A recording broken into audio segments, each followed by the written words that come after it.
Now we move from primary recovery to secondary recovery.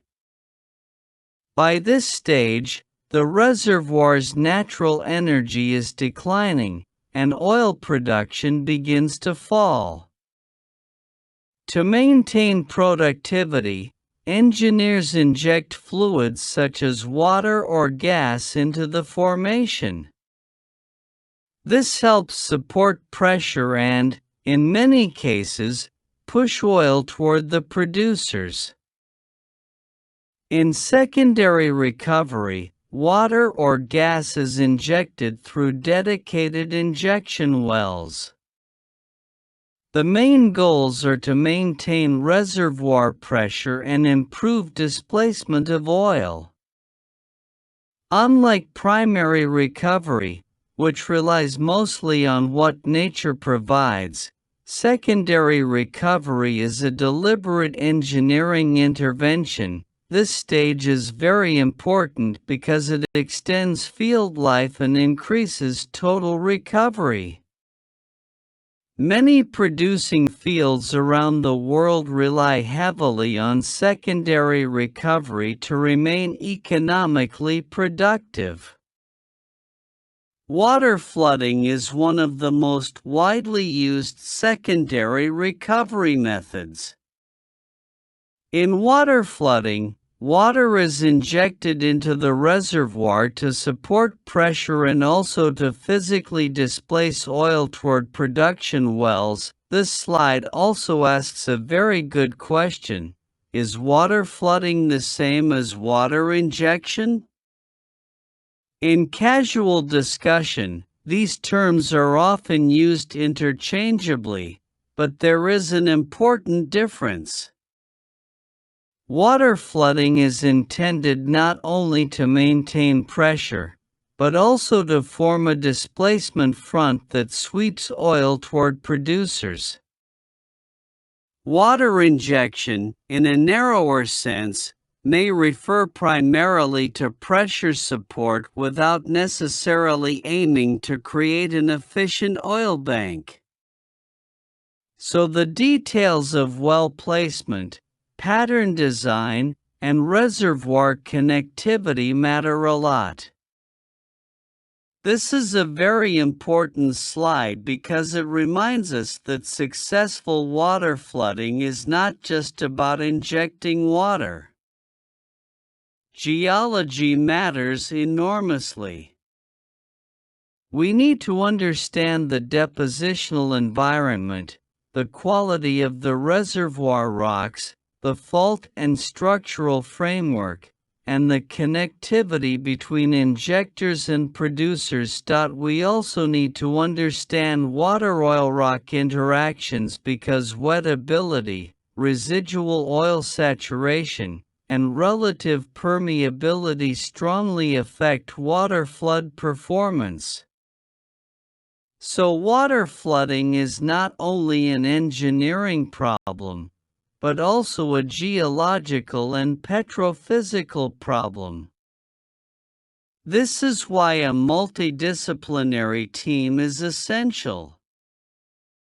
Water flooding is powerful, but it has limitations.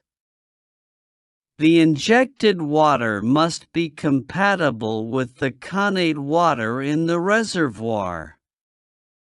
If it is not, chemical reactions or scaling may occur.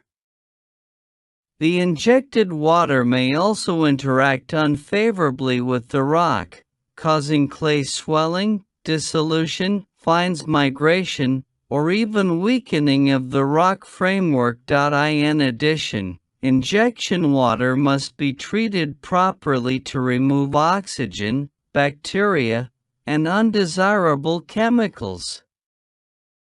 Otherwise, corrosion, souring, plugging, or injectivity problems may arise. So even a seemingly simple method like water flooding requires careful design and monitoring.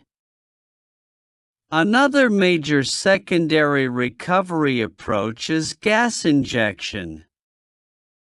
In this method, Gas is injected into the formation to enhance pressure support and sweep remaining hydrocarbons toward the production wells.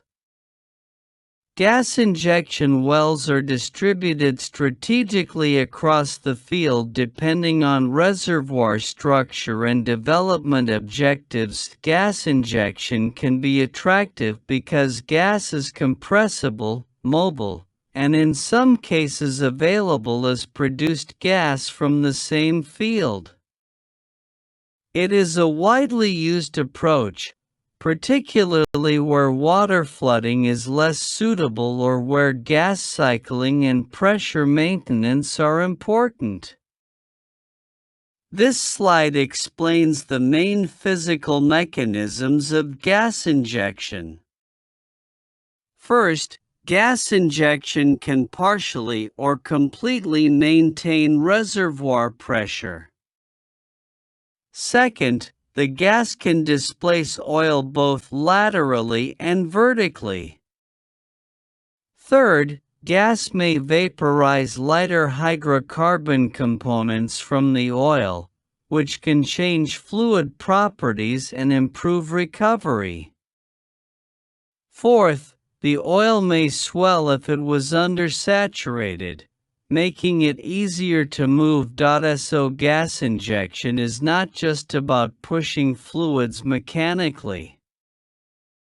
It can also change fluid phase behavior and composition, which may improve displacement efficiency.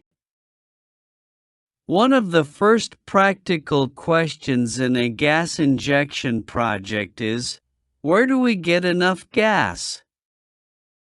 Historically, many projects have used produced and processed residue gas from the same field. This can be a good solution if the economics justify re-injection instead of immediate gas sales. In some areas, there may be no market for the gas, so re-injection becomes even more attractive.